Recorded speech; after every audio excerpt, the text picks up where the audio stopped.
Добрый вечер, Бугунь в эфире. Я Роман Спиридонов. Мы продолжаем обсуждать темы и новости, связанные с Крымом. И гость этого часа Алексей Мовчан, народный депутат, фракция «Слуги народа». Добрый вечер. Добрый вечер. А начнем мы с истории, которую мы рассказываем в каждом часе. Достаточно шокирующая история. С 15 числа, как известно, были открыты КПВВ. Несмотря на карантин, теперь можно пересекать административную границу с Крымом, можно выезжать на материк.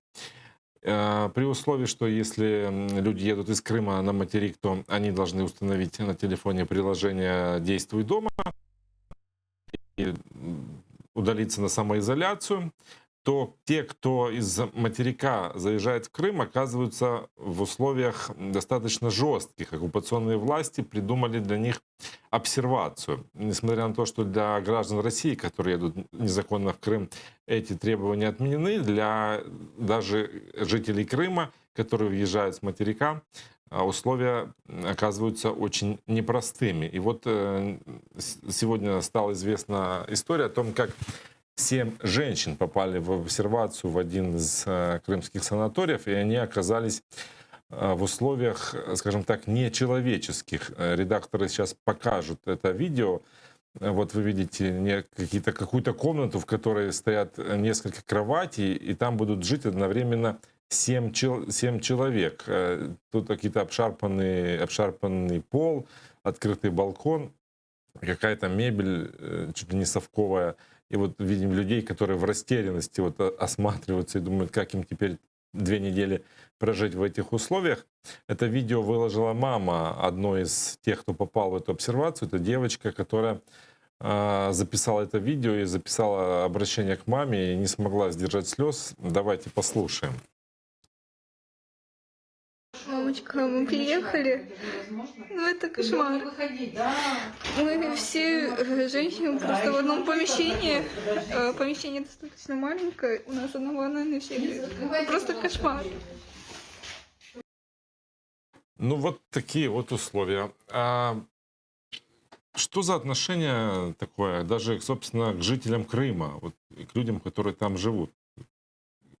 Ну, це позиція окупаційної влади. Да? Вони, правда, порушують права людини там. От. Можливо, через те, що люди, які в'їжджають з України, да, пересікають кордон, мають особливі умови. Ну, тому що, по суті, майже з інших країн в Крим не приїдеш. От. Тому, власне, і можливо, це один із інструментів впливу, точніше, морального впливу, да, на людей, які пересікають, тобто, щоб умовно не їздили, як варіант. И еще, может быть, и запугивание людей, вот даже те же крымчан, чтобы они как бы боялись ездить в Украину. Да, тобто не їздіть в Україну, будете в нормальних умовах жити. Якщо пересікаєте кордон, будь ласка, 7 людей в одній кімнаті, жара, нелюдські умови, ну дуже шкода, правда, так. Тобто це такі дії влади має засуджувати міжнародна спільнота. Тому що, да, є обсервація, це міжнародна практика, да, коли люди пересікають кордон. І... Ну, така виборочна вийшла обсервація, не для всіх. Просто, да, якась обсервація може бути схожа на утримання в СІЗО, а якась обсервація в санаторії. Да? Тобто, ну, власне, тому і відповідь. Да? Маємо відношення, ставлення окупаційної влади до просто прав людини, гідності людей.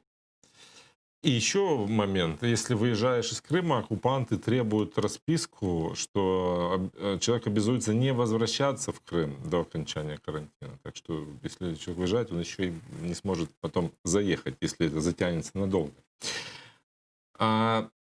Продолжаем про Крым. И одна из тем, которая вот вчера буквально взорвала соцсети и вызвала там массу возмущений, это информация о том, что в законе о перечне предприятий, не подлежащих приватизации, исчезли такие 2 стратегических объекта, как управление Северокрымским каналом и управление там Каховским водохранилищем.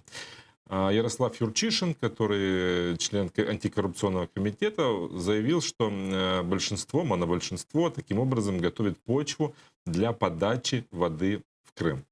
Мол, это сделано умышленно. Несмотря на то, что были заявления накануне и премьера Дениса Шмыгаля, что сейчас условий для поставки воды нет, о том, что и президент неоднократно заявлял, но тем не менее такое политическое заявление прозвучало.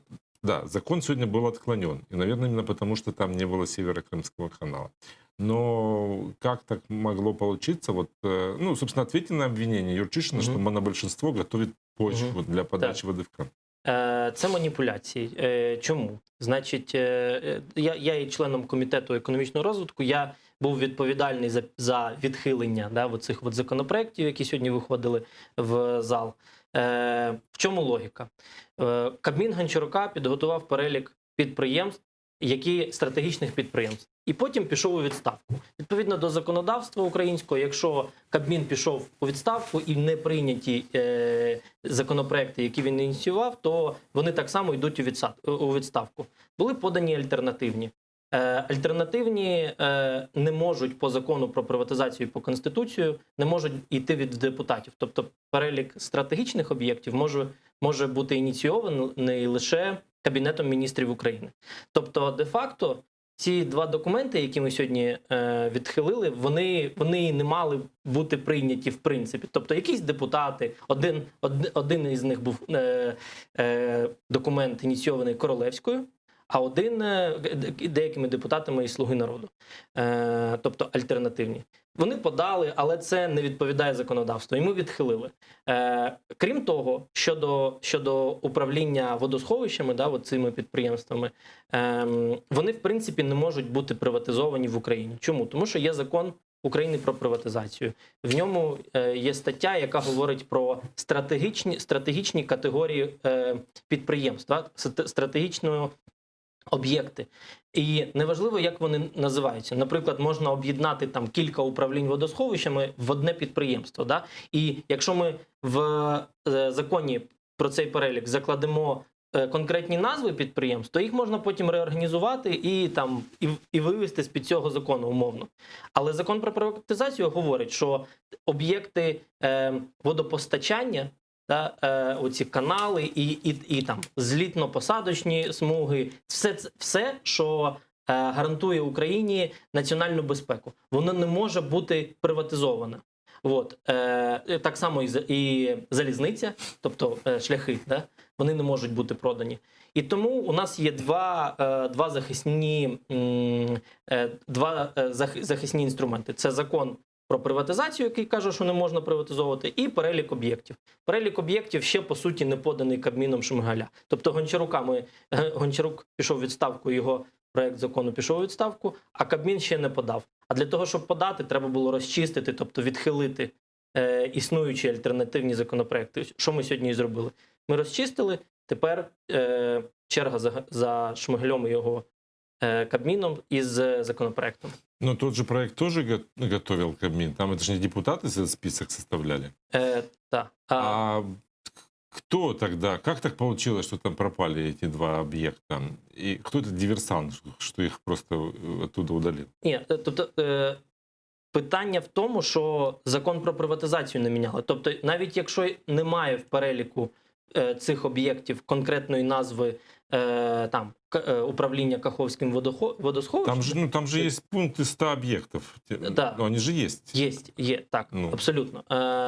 Але його б не могли приватизувати по закону про приватизацію. Тобто це там така вілка, да, що ти не можеш обдурити. От список можна умовно обдурити, да, реорганізувати підприємство, можна якось там передати з балансу на баланс певні активи, і в умовному списку буде одне, а по суті може бути інше. Але закон про приватизацію – це страховка. Тому закиди Ярослава Юрчишина бесподставні. Хорошо, его обвинения безосновательны. Но вот я же говорю, список-то все равно есть, а в этом списке нет Северо-Крымского канала. Кто-то, значит, его оттуда удалил? кто-то, возможно, удалил. Так, Но вот интересно, кто этот диверсант? це питання того, яка у них у них, мається на увазі, у Кабміна стратегія управління цими державними об'єктами. Тобто, якщо вони умовно управління там Північно-Кримським каналом планують приєднати до тих чи інших державних підприємств, то тоді вони і не вносили цього в перелік. От, але все одно б не продали. Тому навіть і Кабмін Гончарука, і нинішній Кабмін, вони планували цей список, знаючи, що є закон про приватизацію, який все одно не дасть приватизовувати будь-кому, да? Або вивести ці об'єкти із державної власності. От, тому це є законодавча така страховка. От, ми від неї нікуди не дінемося, а політик, який спробує вивести певні категорії об'єктів із закону про приватизацію, йому буде це майже неможливо. Да? Тобто політично це не продається. От, тому це якби самовбивство. Хорошо, теоретически предположим, что вдруг можно было бы приватизировать эти объекты. Вы бы как голосовали? За приватизацию или против? Ні, я би не підтримував таку приватизацію, тому що є, ще раз, да, є предположим, сейчас вот есть политическое решение, что вот улучшить, допустим, там, не знаю, обеспечение водой Херсонской области. И чтобы работало эффективнее, там, меньше затрат там, из бюджета шло на орошение и на подачу воды, вот ее отдать в частные руки, чтобы там были інвестиції, модернізація. Ні, це стосується... У нас, насправді, в модернізації інвестицій потребує вся державна власність, але це не значить, що її треба продавати. І так само стосується управління Північно-Кримським каналом, який забезпечує, який може забезпечувати водою контрольований Україною Крим. Так? І допоки немає там української влади, да, бо допоки він окупований, то навіть мови не може бути про те, щоб його приватизовувати. Тогда спрошу по-другому. Вот какие настроения во фракции по поводу подачи воды? Потому что часто звучали заявления накануне, и Давид Арахамия, и некоторые депутаты из «Слуги народа» все-таки говорили, что какие-то условия есть, что мы можем это делать. Угу. Вот какое настроение в фракции? Це позиція окремих депутатів. Давид Арахамія так само, він в першу чергу є членом фракції, да, одним із 250. По суті, може бути його особиста позиція, хоча, наскільки я знаю, що то він один раз сказав десь на ефір. Він потім його завуалірував, потім відказався. Можливо, хтось іще десь висловлював такі думки, як варіанти, да? Але це не є позиція президента і правлячої партії. Да? Тобто це виключно ідеї, навіть не позиція, а ідеї окремих депутатів. От. В принципі, ми дуже таки велика фракція, і у нас є дуже різні люди. Да? Із Львівщини, із Донецька, і у них може не співпадати бачення по тим чи інших питаннях. Тобто ви проти подачі води? Зараз, так. Да. Допоки, що значить зараз? Допоки Крим окупований. А там же теж українці, там же теж наші граждані, люди ж страдають без води. Це правда, да. Тобто питання там порушення прав людини, але є всю відповідальність за порушення прав людини там, да, зараз сьогодні на Кримському півострові несе окупаційна влада. От. Тому і так само, да, це інструмент політичної боротьби. Да? Тобто ми маємо зробити все для того, щоб Крим повернувся, да? Крим деокупували якомога швидше. И еще один аргумент, я вам скажу. На самом деле, даже это признают и оккупационные власти, питьевой воды в Крыму для людей достаточно. Несмотря на то, что там действительно пересыхают водохранилища, которые подпитывались Днепровской водой и наливные, и мы видим в интернете масса видео, как там трескается почва, и ее нет. А до сих пор графиков подачи воды нет, и никто подачу воды людям ограничивать не собирается. Потому что на самом деле большие объемы воды нужны их для воинских частей.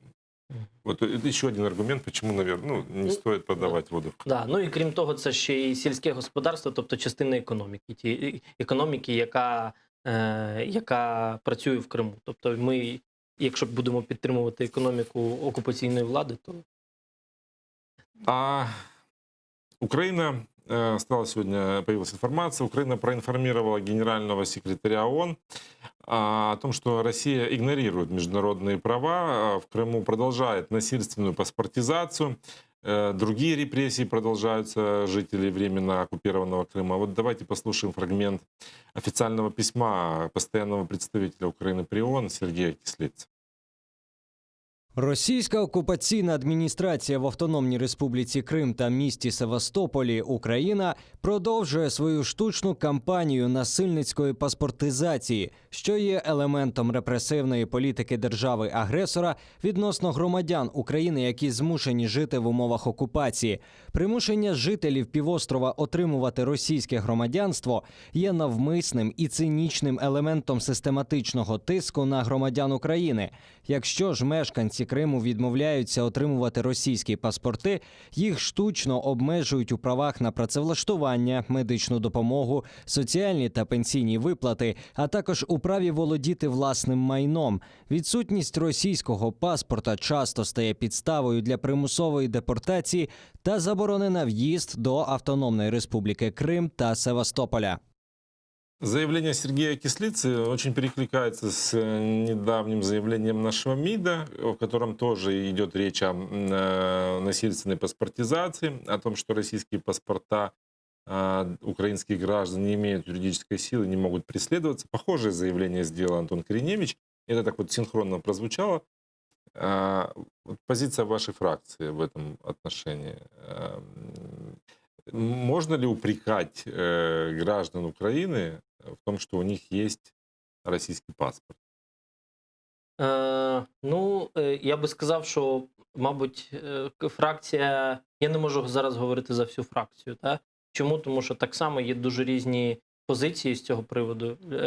І є так само люди, які представляють і південні регіони, і краще розуміють цю ситуацію, але навіть менше з тим. Так? Є МЗС. МЗС на роботу брали ми, тобто монобільшість, якщо можна так сказати. Ми солідарні повністю з тим, що і ми, в принципі, несемо відповідальність за те, що робить наш МЗС. От, тому навряд чи можна зараз почути інші позиції серед депутатів, крім того, що озвучив представник Кабінету міністрів. А вы наблюдали вот за таким информационным скандалом, который возник на позапрошлой неделе? Шарий опубликовал видео, в котором обвинил известного журналиста Павла Казарина в том, что он в 2014 году получал российский паспорт. При этом он использовал персональные данные, которые он мог получить, только, наверное, от ФСБ, потому что, это же закрытая, по идее, информация. И вот в этом видео он как бы акцентировал на том, что вот, типа, какой же он патриот, когда он сам своими руками получил этого двухглавого. Значить, я думаю, що це питання не про патріотизм. Да? Є завжди межа. Тобто іноді українці знаходяться в такій ситуації, коли вони вимушені йти на поводу. І це не може бути засуджено своїми же українцями. Тобто вони вимушені отримувати ті паспорти. Це є насильницька паспортизація. І їх заганяють. Ми знаємо точно, що їх заганяють в такі умови, що вони не можуть реалізовувати свої громадянські права виключно через те, що немає паспорту.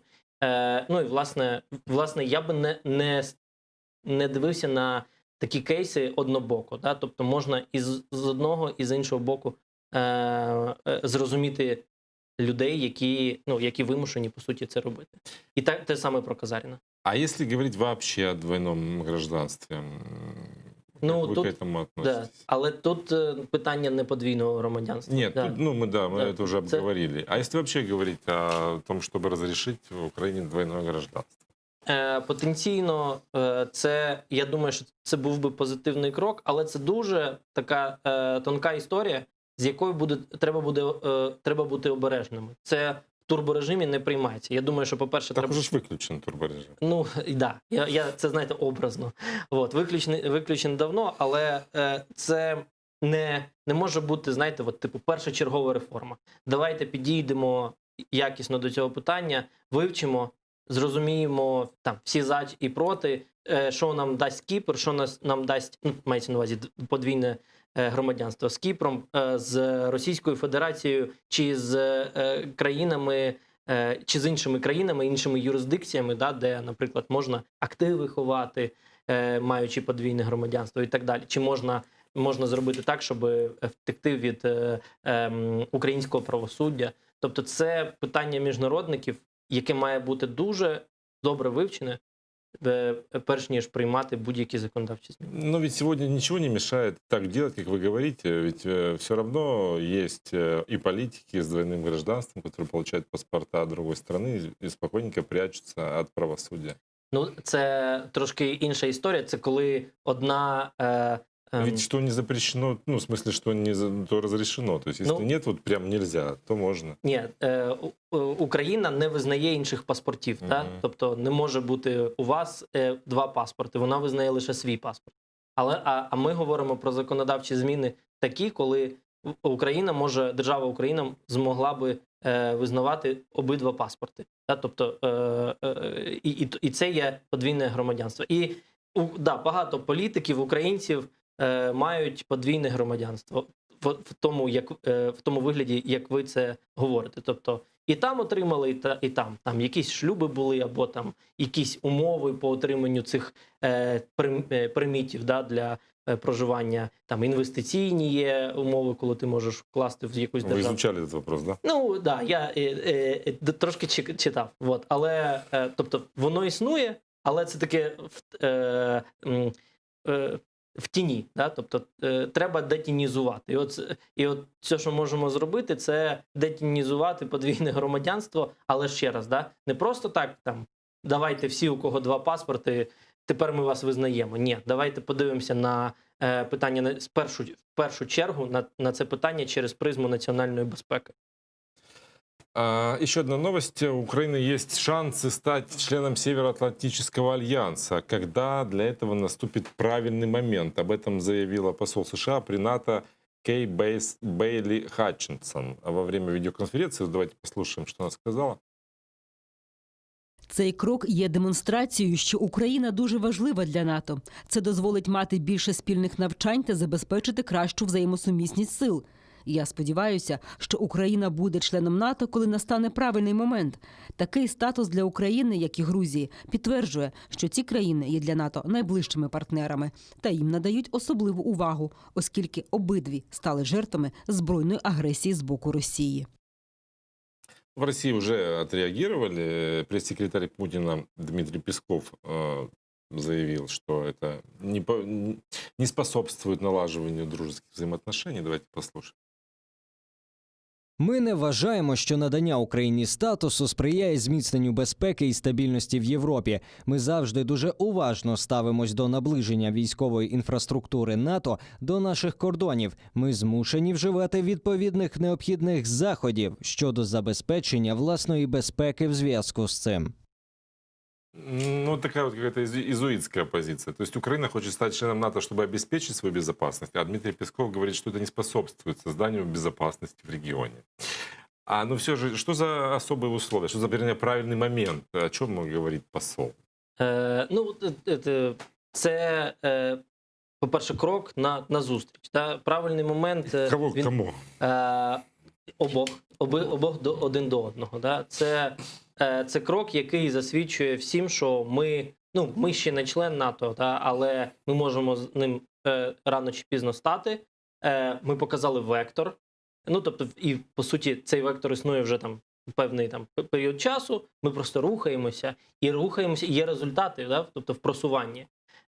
Інше питання про те, що сказав Пісков, да? Що це не сприяє безпеці в регіоні, так от цю небезпеку саме вони і створюють.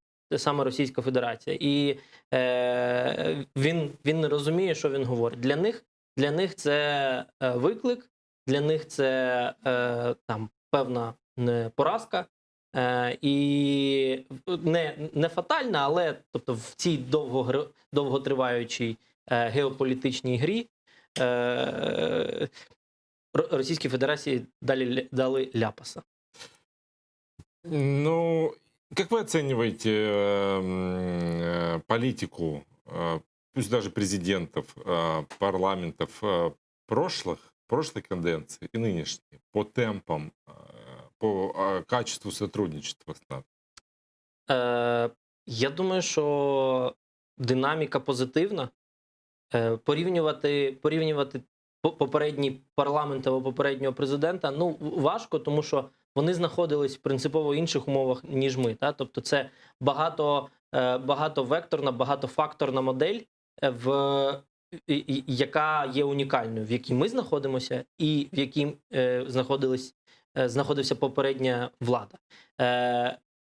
Але ключове – це те, що вектор на зближення, да, із НАТО, він не змінився. Тобто ми йшли і продовжуємо, і є результат, там невеликий результат, але це щось. Да? Тобто ми не зупиняємося. І я думаю, що рано чи пізно все-таки ми станемо членами НАТО, і це дуже сильно посилить наші військові позиції в регіоні. Ну і, звичайно, да, Російській Федерації це дуже сильно не сподобається, чого вони дуже сильно бояться. С нами на связи Валерій Чалий, надзвичайний повноважний посол України в США в 15-19 годах. Добрый вечер. Витаю вас и вашего гостя. Хочется услышать вашу оценку вот такому заявлению посла по поводу того, что вот нужен правильный момент, чтобы мы вступили в НАТО. И как вы оцениваете наши действия по пути в этот Североатлантический альянс? Я хочу погодитись з тим, що сказав зараз пан Овчан, що це шлях визначений раніше, давно, і ми по ньому рухаємося вже не один рік. Була спроба звернути з цього шляху. Я мав багато дискусій і в Сполучених Штатах, і в країнах Європейського Союзу з нашими політиками. І я скажу, що я свою думку ще більш підтвердив. Якби ми йшли і досягли цієї мети членства в НАТО, то не було в нас війни би з Росією. Я впевнений в цьому. Тому сама ситуація, коли Росія могла на нас напасти і ми були слабкі, була якраз покликана тим, що ми робили недостатньо на цьому напрямі і залишались буферною сірою зоною. Знаєте, а по такій зоні між двома військовими блоками, блоком російським і Організацією з безпеки і співробітництва в Європі і НАТО як оборонного і безпекового союзу, дуже важко зайняти принципову позицію сильну. Тому така ситуація і склалася. Зараз дійсно я можу погодитись, що якогось розвороту немає, якщо дивитись документи, якщо дивитись навіть проект програми уряду, який затверджений зараз і, сподіваюсь, буде розглянутий парламентом.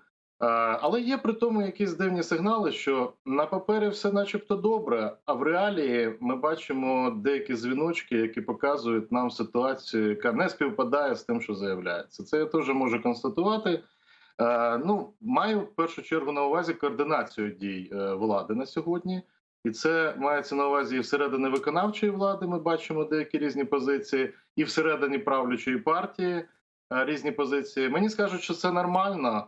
Є дискусія. Ну, можливо, але все-таки є Конституція, є визначений чітко стратегічний курс, і є заява президента країни, уряду і більшості в парламенті, що ми цього курсу притримуємося. Я сподіваюся на це. Еще сегодня стало известно о том, что Управление военного сотрудничества посольства США в Украине получило военное оснащение на сумму 60 миллионов долларов для передачи нашим военным. Это рации, прочее вооружение и, среди прочего, джавелины. Насколько это существенный факт такой для нашей обороноспособности? По-перше, я радий цій інформації, і всі, я думаю, в Україні, хто думає про суверенітет територіальної цілісності, розуміють, що це підсилює наші спроможності. Очевидно, я знаю там весь перелік, тому що це все робилось раніше, і, в принципі, ці всі рішення були досягнуті раніше. Тому я, навіть не розкриваючи якісь подробиць, можу ще сказати, що в чому зараз важливість цих кроків. По-перше, протитанкову зброю ми зараз отримуємо таким чином, що ми і отримуємо прямо як допомогу, і закуповуємо. Тобто це дорога з двостороннім рухом. Що це значить? Це значить, що ми зараз вийшли на такий рівень стосунків з Сполученими Штатами, користуємося довірою, що ми можемо працювати по найсучаснішим зразкам озброєнь, і ми отримуємо цю зброю і тепер можемо її використовувати фактично за своїми рішеннями. Тобто те, що ми закуповуємо, ті ж самі джавеліни, ми можемо застосовувати де ми хочемо, як ми хочемо і згідно з наших планів. Це абсолютно новий рівень довіри. Там, крім цього, є, звісно, ви про це говорили сьогодні в ефірах, і засоби комунікації, і контрбатарейні радари. Те, що надходило в Україну, це дуже добре, тому що це все зберігає життя нашим солдатам, офіцерам. І я хочу нагадати, що коли навіть повідомлення про те, що можуть надійти протитанкова зброя, джавеліни, а специфіка цієї протитанкової зброї така, що вона б'є на ураження зверху, тобто фактично в танки там мало хто залишиться живий, майже неможливо. Тому думаю, що це зупинило, я знаю, що були конкретні наміри, коли були атаки танкові, і намагались потім продовжувати, а просто ті трактористи з Донбасу, які Росія каже трактористи, вони просто не хотіли сідати в ці танки більше. І тому це зберегло життя нашим воїнам. Крім цього, ми говоримо про підсилення військово-морського компоненту. Я ще коли був послом нещодавно, ми відправили перші кораблі «Айленд». Зараз очікуємо продовження цієї програми і іншого типу кораблів для підсилення наших спроможностей в охороні наших південних кордонів. Тому можна вітати ці рішення. І це свідчення одного, що Сполучені Штати Америки твердо стоять на позиції на сьогодні, на позиції підтримки України в боротьбі проти агресії Росії. Ця довіра була створена роками, і ми долучились до цієї роботи. Зараз я впевнений, що це треба продовжувати, і, в принципі, є тут сталість і така передача цієї партнерства далі. Єдине, що нам треба не допустити, щоб довіру втратити і двопартійну підтримку втратити. Тобто ніяких втручань в внутрішні справи, а от підсилення компонента безпекового, стратегічного партнерства, енергетика, економіка, двосторонні проекти – це те, що я вітаю. Спасибо вам большое. Спасибо, что подключились к нашему разговору. Валерий Чалый, чрезвычайный полномочный посол Украины в США с 15 по 19 годы был в нашем эфире. Но ведь я же правильно понимаю, это не гуманитарная помощь, это оборудование, за которое мы платим. Ну, наскільки я розумію, що ми і за частину платимо, за частину нам дають безкоштовно. Ну, есть, да, и программа помощи, и там и выделяют. И... От конкретно цей випадок не можу сказати, чи то він оплачений. Я к чему я веду? Ведь у нас же есть свои аналоги, корсары, например. Они, наверное, и дешевле, и, как говорят эксперты, не намного хуже. Ні, ну, дивіться, це питання.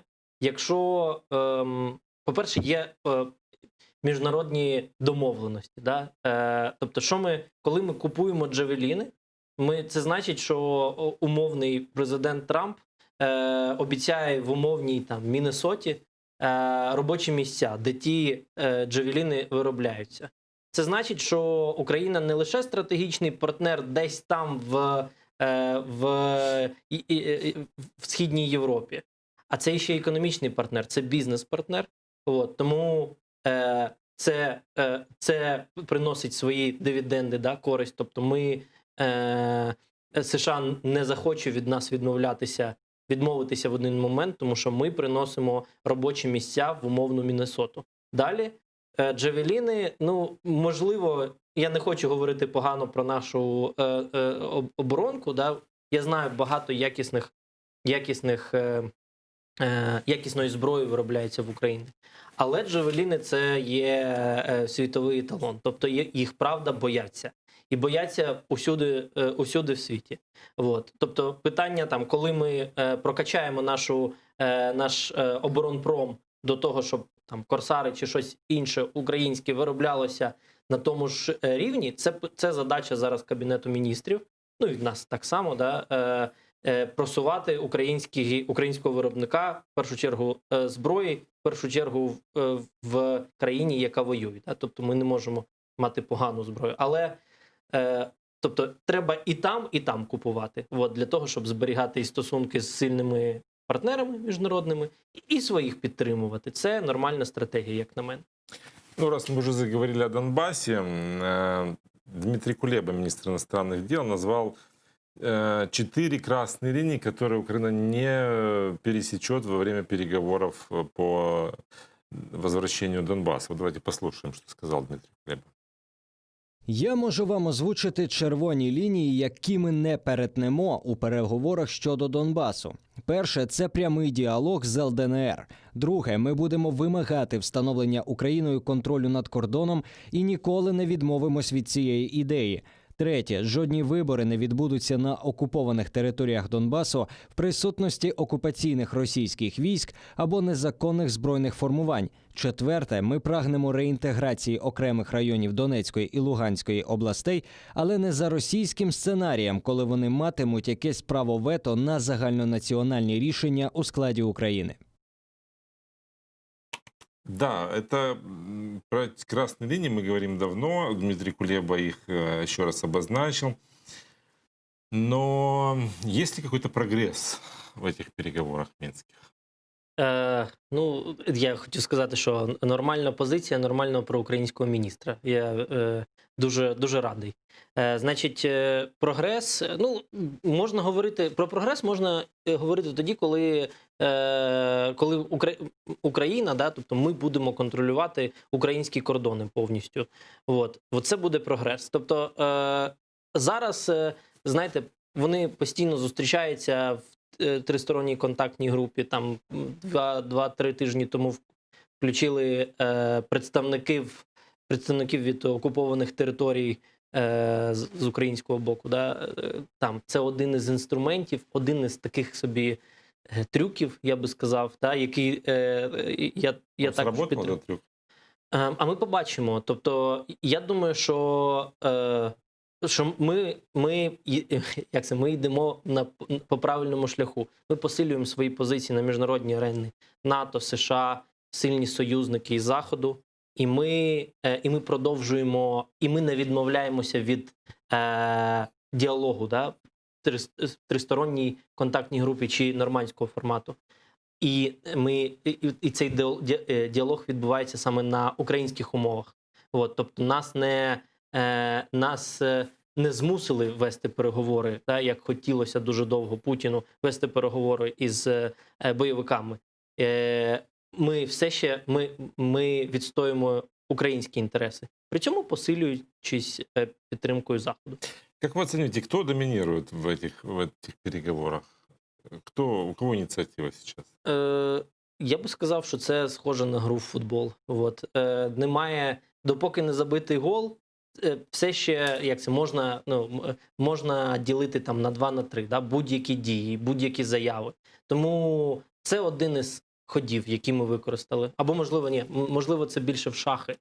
От, тому Просто немає когда говорили про домінантів. футбол, про гол, я хотел спросить, что это будет? Что будем считать голом тогда? Це деокупація Донбасу або і Криму, або хоча б там... Это уже выигранная игра, это уже законченный матч. Правда. Ну, окей, тоді можна говорити, що гол – це там один із етапів деокупації. Тобто ми або почали контролювати кордони, там наступний гол – це провели вибори, третій гол – це там реінтегрували Донбас, це теж ще одна історія. А будуть місцеві вибори на Донбасі? Ведь осінню ж не вже, в октябрі? Ну, питання тоді в тому, коли ми повернемо контроль над кордонами. Тобто не може бути виборів там, де немає української влади. Ми маємо на увазі чергових виборів місцевих, да? Де немає української влади сьогодні. Тому, ну, якби, я не хочу бути голослівним. Я сподіваюся, що переговори, які веде президент і всі, хто задіяний, да, в тристоронній контактній групі або нормандському форматі, вони таки дадуть результат. А есть какая-то информация, которая бы говорила о том, в каком направлении эти переговоры движутся? То есть можно ли прогнозировать, чем они закончатся? Ну, хотя бы может быть какая-то договоренность о том, что выборы будут, и будут они на наших условиях Ні, дивіться, вибори будуть, вони будуть на наших условіях, але... этой осенью? От, а це питання. Але коли, да? Тобто, ну, не можемо, немає такої інформації. Навіть ніхто не може дати оцінки. Ну, по-перше, там, це Російська Федерація, не один, а найбільший стейкхолдер, мабуть, да? В цій всій історії. І, ну, чи вони тримали своє слово? Там, завжди вони тримають слово? Ні. От. Тобто, ми знаємо, що це там, ну, Будапештський меморандум, наприклад, да? Не витримали слово. Навіть якщо зараз там, я собі так думаю, що якщо хтось із учасників там навіть нормандського формату, ну хтось, Росія, щось пообіцяє, то це ще не значить нічого. Да? Нам потрібен результат. Результат – це деокупований Крим і Донбас. Глава Офиса президента Андрей Ермак в интервью изданию «Левый берег» рассказал, чего удалось достичь на минских переговорах, какие цели сейчас у украинской делегации. Давайте послушаем. Протокол про консультативну раду що тоді, що зараз немає ніякої сили, але це дозволило нам здійснити обмін полонених та повернути 20 наших громадян. Тому я вважаю, що це того варте. Я радий, що суспільство уважно стежить за усіма процесами. Ми змогли повернути людей, підбадьорити мінський процес і зайняти домінуючу позицію. Коли суспільство побачить, які люди будуть з'являтися в рамках ТКГ, будь-які підозри і натяки на зраду розвіються. Переконаний, що ті люди, які сьогодні ставляться до всього зі скепсисом, побачивши результат, до якого ми рухаємось, нехай і не скажуть відкрито, але точно подумають: «Дідько, я був неправий, дарма я так думав». Результат – це припинення війни на наших умовах, кордон під нашим контролем, повернення наших територій, в майбутньому – повернення Криму. Ну, наверное, не стоит спрашивать, как вы оцениваете выступление главы офиса. Вы наверняка его поддерживаете и согласны с теми оценками, которые он озвучил. Ну так, він більш оптимістичний, ніж я, ну просто тому, що він приймає участь в цих всіх переговорах. Это вопрос о том, кто там доминирует. Все-таки вот можно ли говорить, что мы действительно сейчас вот ведем? Ну, мяч у нас, выражаясь вашей термінологією. Зважаючи на аргумент, який навів Андрій Єрмак, те, що повертаються полонені, можна... Это, наверное, единственный вот ощутимый, вот фактический результат этих переговоров на сьогоднішній день. Ну, дивіться, це залежить від того, що в пріоритеті. Да? Пріоритетом, якщо у нас є пріоритетом життя українців, то це, ну, непоганий результат. От, там, наступний пріоритет – припинення війни, і, ну, там, можливо, менше стріляють, да, або не менше, тобто, або є якісь коливання в цій історії, і це так само результат. Якщо там в середньому, якщо по року буде в середньому менше загиблих, ніж там раніше, то це вже результат. От. Я не можу сказати, що це вже домінування, але коли ми повертаємо українців назад додому, які сиділи там в підвалах по кілька років, це те, про що можна говорити і про домінуючу позицію. Еще одна новость. «Газпром» начал демонтировать трубы на своей территории, по которым газ поставлялся к границе с Украиной. Фактически они хотят уничтожить даже теоретическую возможность транзита газа через Украину в будущем. Об этом в интервью рассказал глава оператора ГТС Сергей Макогон. Давайте послушаем его цитату. Так, потужності стануть менше, але ми зможемо виконувати невеликі обсяги транзиту – 20-30 мільярдів кубометрів. Він буде здійснюватись за такими ж трубами, по яких буде йти внутрішнє транспортування. Ось те, що «Газпром» почав демонтувати труби на своїй території, за якими газ поставляється до кордону з Україною – це проблема. Але на неї ми вплинути особливо не можемо. Фактично, вони хочуть знищити навіть теоретичну можливість транзиту газу через Украину в майбутньому. А с нами на связи Борис Кушнирук, экономический эксперт. Добрый вечер. Вітаю. Согласны ли вы с оценкой, вот, которая сейчас прозвучала у нас в ефірі? На мій погляд, ситуація трошки складніша. Є декілька аспектів. Очевидно, що Росія хоче оцим демонстративним демонтуванням якоїсь частини газотранспортної системи яка прямує в бік України, хоче наголосити, що вона точно в майбутньому припинить будь-яке транспортування газу території України. І так, в принципі, зупинити цей процес не можна, якщо вони цим будуть цілеспрямовано займатися. Інша справа, що Росія вперше зіштовхнулася, вперше мається на увазі в останні пару років, зіштовхнулася з ситуацією, коли споживання трубопровідного газу починає зменшуватися по відношенню до скрапленого газу, який формує якраз основу європейського зараз ринку. Тому для Росії проблема буде полягати в тому, що взагалі вона буде скорочувати свої експортні можливості по всім напрямкам, в тому числі і українському. А Україну вони все рівно, я думаю, залишать в межах тих 40 мільярдів, які нам необхідні, тому що Україна вже наголошувала, що якщо це буде менше 40 мільярдів кубів, ми просто з економічної точки зору нам не буде недоцільно забезпечити аверсне використання газотранспортної системи. Нам доведеться просто її тоді на кордоні з Росією відключити і використовувати виключно для внутрішніх потреб. В тому числі для потреб, наприклад, Білорусі. Я не виключаю, що і таку можливість потрібно розглядати в майбутньому.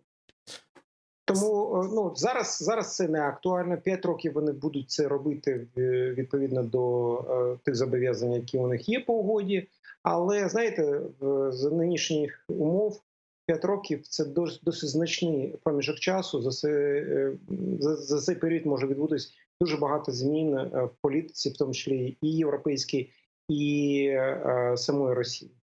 Спасибо вам за ваше экспертное мнение. Спасибо, что присоединились к нашему разговору. Борис Кушниров, экономический эксперт, был с нами на связи. А может, и вот тот российский газ. В конце концов, мы же ведем войну с Россией. Это же как-то вот... или этот транзит, как можем зарабатывать на агрессии?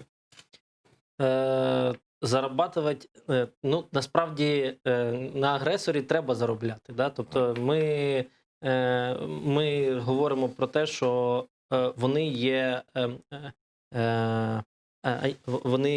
вони не мають іншого виходу, окрім як експорту через Україну. Да? Вони ж Северний поток строять. Строять, але це питання, по-перше, коли вони добудують, по-друге, які у них будуть стосунки там із Німеччиною на той момент, коли вони завершать. А наразі ще там заяви лунають від європейських лідерів про те, що лише транзит через Україну, да? Тобто там ще неоднозначні позиції. Те саме і з Південним потоком, да? Дружба з Турцією, вона сьогодні є, завтра її немає, тому що 2 авторитарних лідера. Тому ця історія про так само невідоме для Росії. Тобто вони якби просто граються ще з цими потоками. І крім того, дуже важливий аргумент, що споживання падає. Тому, на мою думку, є 5 років, треба по максимуму від цієї угоди взяти. Да? Тобто, звичайно, там десь, якби не було війни, якби Росія не була Росією, то ми би там продовжували отримувати кошти від цієї труби і від транспортування. Але маємо, що маємо, да, як говорив президент України. І тоді треба вижати по максимуму. А далі, якщо вони провадять цю політику безглузду, то нехай вони собі гірше зроблять це. Тому що це ж їх гроші, це їх експортна виручка і формування державного бюджету Російської Федерації. Чим більше державний бюджет Російської Федерації, тим менше коштів вони зможуть витрачати на війну в Україні, на окупаційну владу в Криму і так далі. Спасибо вам большое, спасибо, что пришли. Алексей Мовчан, народный депутат фракции «Слуги народа», был гостем нашего эфира. А сейчас я вам предлагаю не переключать, потому что в эфире самые крымские новости. Замат. Спасибо, что были с нами.